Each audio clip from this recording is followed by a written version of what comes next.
barbecue meat, crispy potatoes. Tension helps release the boner. Oh yeah, baby.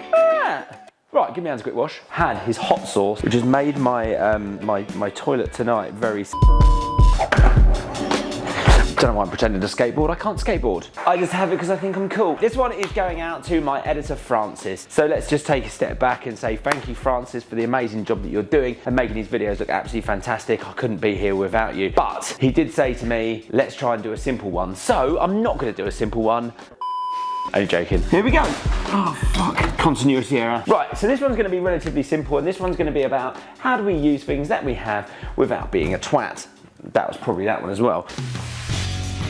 What I've got here is some chicken thigh. Phase one, if you're doing meat and 2 veg, potato, veg, that, how can you make things sexy? How can you make things last longer? How can you make things be good for you? And how do you not fucking waste any? So chicken thigh, very simply, you can do a couple of things to this. How to impart flavor. You can marinade. Well done, I haven't done it, but you can do it. You can use such things as a dry rub, which we'll do today because I've got one delicious one over there that I want to use. Brine. Takes a little bit longer, but it's an absolutely brilliant thing to do.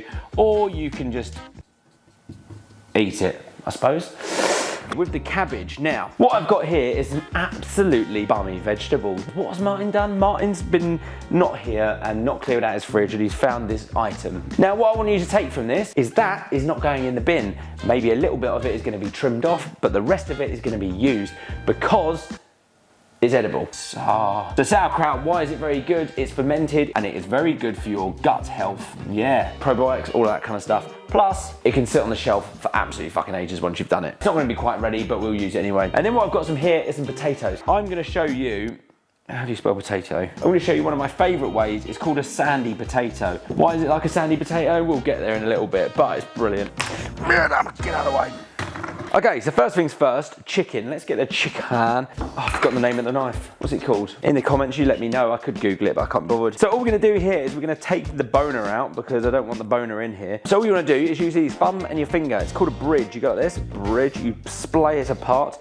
Tip of the knife where the accuracy is. When I do butchery, I kind of hold it like this, like a bit weird. Some people like to point their finger so they like know where it's pointing, but I kind of feel a bit more like a weapon when I'm kind of like thumb and middle. You hold it however you feel comfortable. And then all I'm doing is using the tip of the knife, which is the finesse part, pull, and then you're creating tension. The tension helps release the boner, and then you go all the way around. It's a very simple bone, isn't it?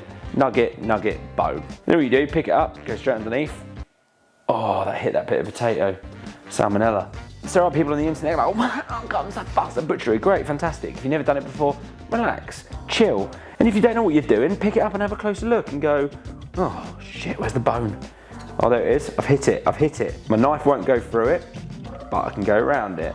What's that song? You can't go under it. You can't go. You can tell I've got a kid. So if you wanted to do this, I'll do like the hash quick version. You get yourself prepared, you find the bone, bridge it, slice across the top like that, get your finger and thumb and just get underneath it, and then you can stick your knife there, go there, pull it, around you go, around you boom, but look what you've done, you twat. Take your time, there is no stress, unless you're running out of time. Now what we're gonna do, this hand is actually clean, so if you wanna like suck your thumb or anything, no salmonella. So my friend Daryl, who I made over the internet, he does these. I always call it ADHD Delicious because he's got ADHD, but it's ADH Delicious. He sells these and I just had his hot sauce, which has made my, my toilet tonight very scary. So all I'm gonna do is I'm gonna stick one through here. I've never done this before, never done 3, but I've seen it on the internet and it looks cool, so I'm gonna do it. 3, like that. Yeah, he does hot sauces that are very, very hot, I'm not gonna lie. Carolina Reaper and Scotch Bonnet. Fuck, I was in tears. There will be a video coming soon. Oh, I'm gonna skewer my hand. Oh, they look good, don't they?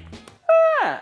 Right, give me hands a quick wash. Like a surgeon. Right, here we go. This one, what's it got on it? This has got hot stuff in it, I know it. Jalapeno, paprika, brown sugar, white sugar, onion, garlic, salt, pepper, turmeric, ginger, cumin.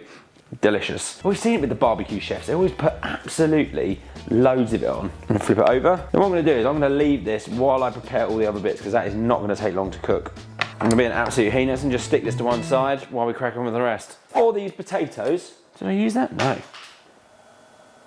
The hell was that? We normally do them with like pot-boiled sort of normal potatoes, but it'll work with these. So the reason they're called sandy potatoes, I think, is because it feels like you're eating a chip that's fallen in the sand. Not the best way to sell it, but these are absolutely fantastic. Here's one thing I haven't done. Put the oven on, 190. So what you need for this is some panko, some paprika, a bit of salt, a bit of lube for stickiness, so lube can go into the potatoes, panko. Then just make this taste sexy. So salt, bit of smoky paprika,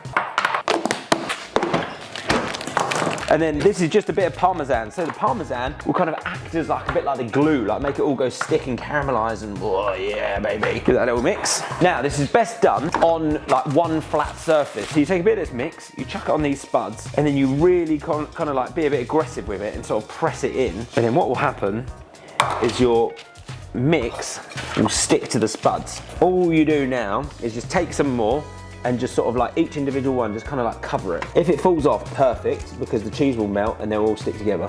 Yeah? Another nice little bit of oil, and then pop this in the oven, right? Easy as that. Looks kind of crap when they come out, trust us. Trust us? Trust me. This can be kept. This can go in the freezer for a stock. Let's label it up. Pot salmonella, ready for stock. Let's turn our attention to this cabbage. Right, so for a sauerkraut, it's very, very simple. What we're gonna do, just take off, look, perfect, the rest is totally fine. The outer layers, see you later. Sorry for letting you go, bummy. Okay, so for this cabbage, what you wanna do is make it quite thin, not this thin. If you're gonna use a mandadoodah, I'll tell you a story. I've done Sunday brunch a couple of times. I said, oh, I wanna do this dish, can I have a mandolin? They were like, mandolin, and it sets everyone off. I mean, every chef that goes on there apparently has cut themselves on the old mandadoodah. What you want to do is ensure that your hand is flat. If you are like this and holding something, you will cut yourself, guaranteed. Flat hand, just go slow. Don't have to go all the way to the bottom and be like, oh yeah, God, so good on the mandolin. Nah, mate, stop. Use a knife, you know? So sauerkraut is very, very simple. Basically something to do with the salt that does something great with the cabbage that makes something happen. Oh, someone Google it. So take a good pinch of this, 2 kilos of cabbage to about 3 or 4 tablespoons of salt. Put your salt in and then just give it a little mix. You don't have to scrunch at this stage. Normally you put a bit of caraway in there, but you do whatever you want, baby cakes. I'm doing a little bit of fennel because it was there.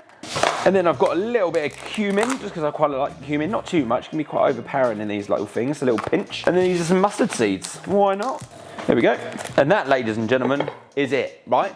Put this to one side for like 10-15 minutes and you'll see the water that has come out of this cabbage just from that salt. Salt is amazing, isn't it? So it's had about 5 to 10 minutes just sitting there and I've given it a scrunch. As you give it a squeeze now, you'll start to see that all of that liquid coming out, that is the salt doing its magic. So to have its proper probiotic properties, hang on, like this little jam sandwich here, what you're gonna have to do is pack this into a Kilner jar, a clean one, which I've got loads of somewhere. Where are they? What's happened? Where have I put everything? Look at this.